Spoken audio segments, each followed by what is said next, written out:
परमसुखदं केवलं ज्ञानमूर्तिं द्वन्द्वातीतं गगनसदृशं तत्त्वमस्यादिलक्ष्यम् एकं नित्यं विमलमचलं सर्वधी साक्षिभूतं भावातीतं त्रिगुणरहितं सद्गुरुं तं Namami.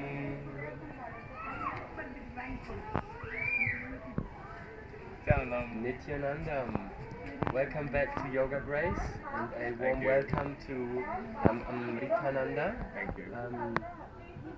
Today I would like to explore more about the Gurukul system, which is a place for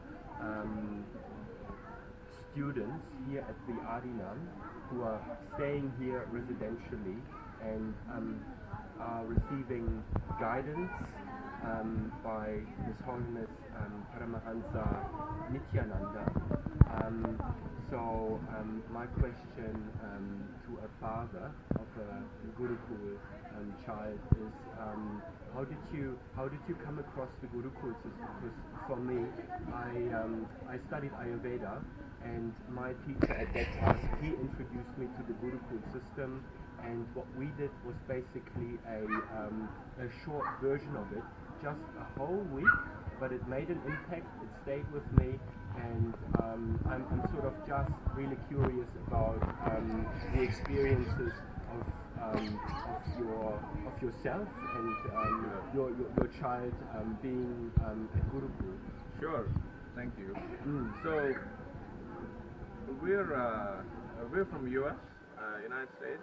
And now we lived in the United States for about 24 years, and I met Swamiji in 2009 in the Yogam tour. That's when I physically saw him. And we have two daughters, 11-year-old and 3-year-old.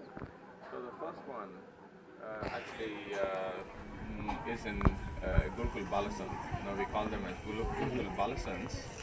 And frankly, how our daughter wanted to actually come here, it was an amazing experience.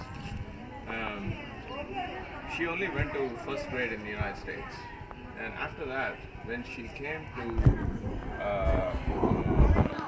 a short program that we call for Engineers, which is a program for children. It's just like for adults, we have Inner Awakening program for 21 days. Similarly, we have Engineers, which is producing genius kids, for 21 days.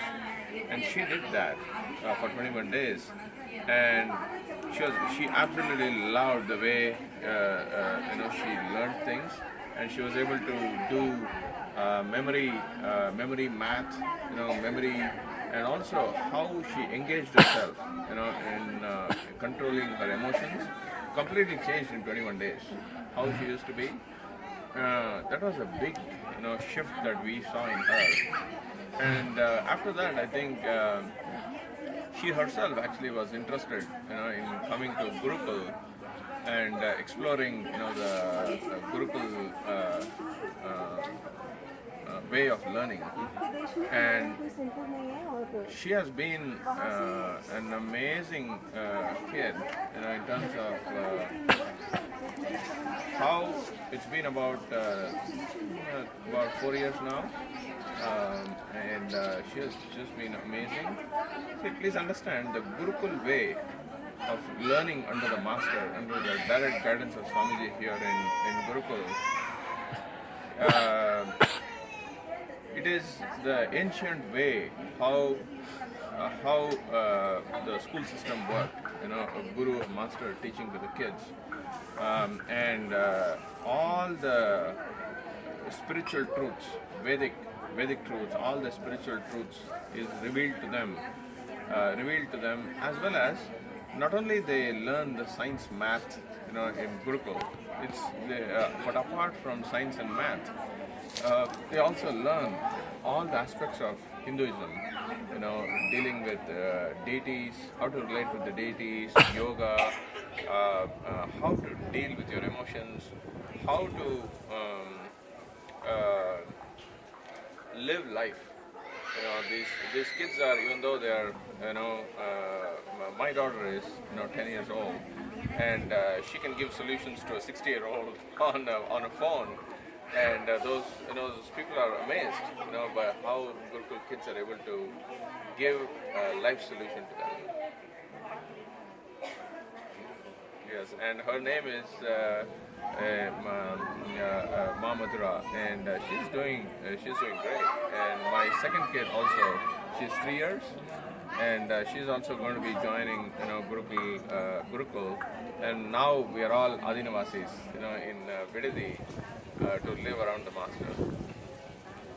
So you've got a lifestyle here as a family at the Adinam. Yes. You go about your daily routine, and your children, they're basically part of a wider group, sort of not really split into boys and girls, but it does sort of feel like the boys they keep a little bit more to themselves, and the girls they keep to themselves. Is that correct? Yeah. So all the girl bodies and the male bodies, all the activities,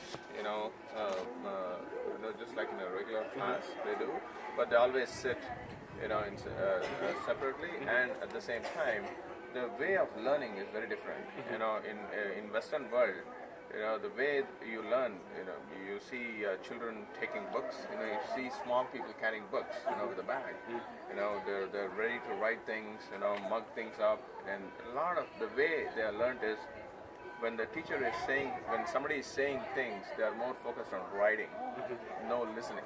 When you look down, when somebody is saying, you lose the listening. You're just writing down things. But in Gurukul, the way they learn is listen and internalize. When the teacher is talking, they only listen. Their listening is they listen and they internalize only at the end of the class, after an hour or whatever the class. Only then they pen down what they understood. Okay.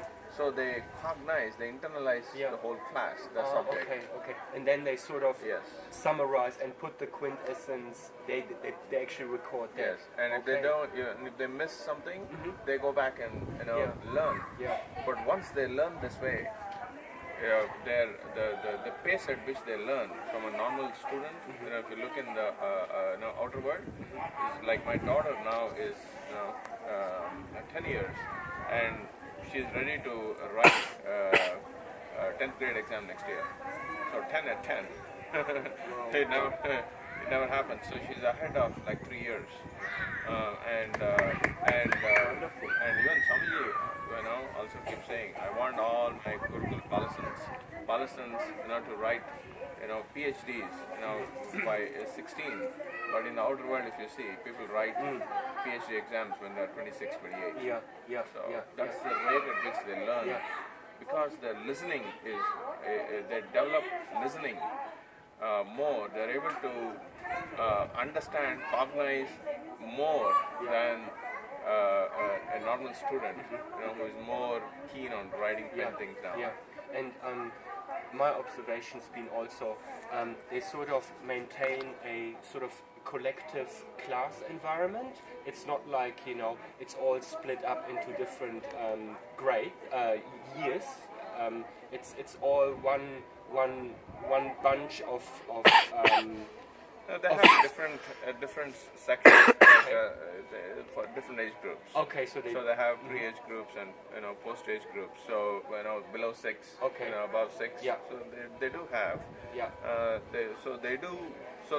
Let me talk about a little bit about this.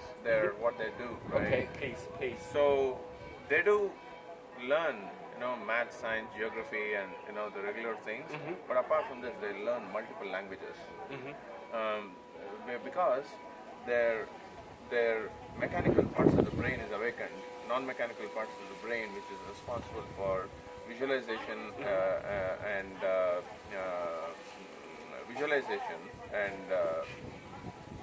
what happens is when the non-mechanical parts of the brain is awakened,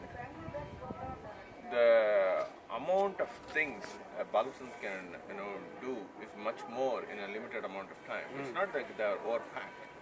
Their schedule is overpacked. They play. They have enough time during the day, but still they're a lot energetic, very very energetic, and how much they learn. Not only the math science, but they also learn yoga. They also learn to we have a small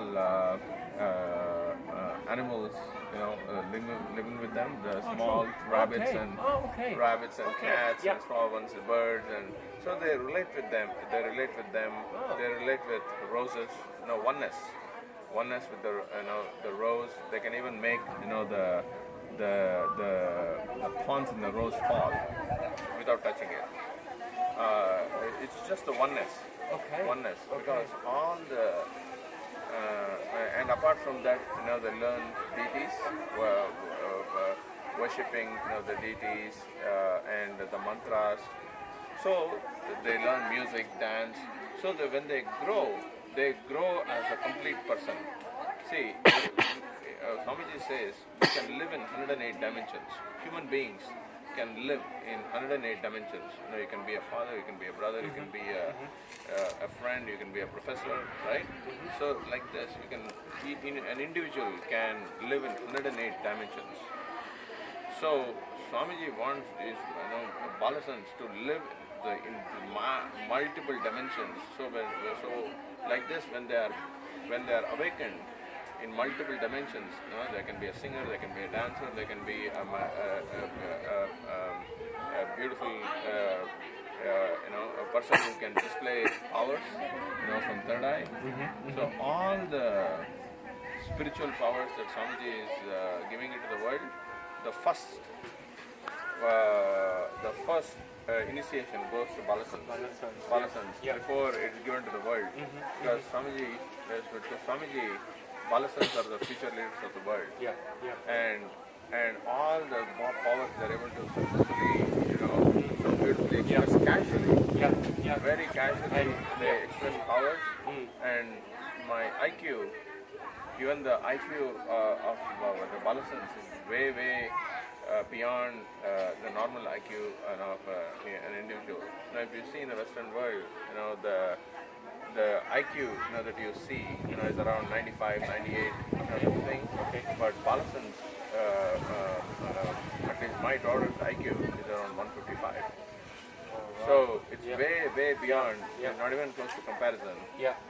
Because of this, the way they cognize life, the way they cognize, if you give them a geography book, a 200-page book, they're able to just flip the pages, pages, know the content, read this whole book, and they're ready to take the exam. They don't need, just like a regular way of reading, you just don't need 6 months of preparation, mugging up to go to an exam. They can go to an exam, just by, flipping a book for a couple of hours. So the way they cognize, the way they grasp things is very different. I'm amazed. I'm amazed the way they do. And in fact, my daughter actually went to one of the high-profile tests called Mensa. Mensa is one of the tests, a very high accredited institution in UK, where only elite people come there to take the exam. It's a measure of IQ. How successful. So she had actually gone given tests. Many Balasans have given tests. People actually prepare for Mensa test for over 9-10 years. They prepare for this because the questions are way it's very very different. But Gurukul Balasans are able to go to Mensa test overnight. Just by looking at Akashic readings, they are able to write the Mensa test. And my daughter was able to successfully do the test. And the age group, of all the people when she went, she was only 10. And all the other people who are taking Mensa tests were like 29, 32. So you see a large age gap between how much she's able to grasp and do things much more at ease than the people outside. Yeah, and there's a wide range of YouTube clips that actually give testimony to all those different Shaktis, Yes. to all those different powers. So we're not going to go into depth about blind reading, rolling objects, manifestation, and like what you just shared about the roses. That's new to me. About that Mensa test. Mensa test IQ test. is new to me. So I just literally got the shivers, you know, when I heard that. I guess if you wanted to explore more about those unique powers, personally I've experienced that for myself. It's truly incredible, and for me, staying here at the Adinam for almost 6 weeks now, this has become part of my daily routine. I'm able to go for Akashic readings just after satsang, and those balasans. they are literally in a complete different space when they express those shaktis. I mean, this really touched me, and it's such a beautiful service, and it's And I encourage every parent to consider bringing their children to Gurukul, because there is no such Gurukul right now, even close to what Swamiji is doing. Here to really build them to be future, and to kind of mature them into the future leaders of the world. And the things that they do in a very short amount of period of time, and what best, for me, for us, for me and my wife, we thought this is the best thing, best gift, best thing that I could do for my family, for our children, to have them give this possibility where other schools can not even give this possibility to them. So I feel, had they gone to regular schools, all they could do is excel in, math, science, geography, and it's very normal. They're here. My daughters, both of my daughters are here to be superhumans. And Swamiji wants all of them, all the Balasans and Adinavasis, and you have been here, and we all want to be superhumans, radiating the powers of Sadashiva, and just make a difference to the world. Making a difference to the world. Beautiful. Thank you very much, and please take time and check in on YouTube on those Shaktis of those Balasans. Nityanandam, and have a great day. Thank you very much. Thank you. Thank you.